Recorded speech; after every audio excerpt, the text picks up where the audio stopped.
সে কোন বন্ধু বলো বেশি বিশ্বস্ত? সে কোন বন্ধু বলো বেশি বিশ্বস্ত? কার কাছে মন খুলে দেওয়া যায়? কার কাছে সব কথা বলা যায়? হওয়া যায় বেশি আশ্বস্ত?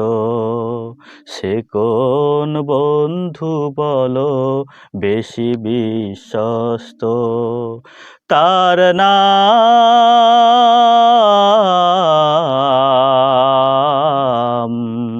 আহমদ, বড় বিশ্বস্ত। সে কোন বন্ধু বলো বেশি বিশ্বস্ত? সে কোন বন্ধু বলো বেশি বিশ্বস্ত?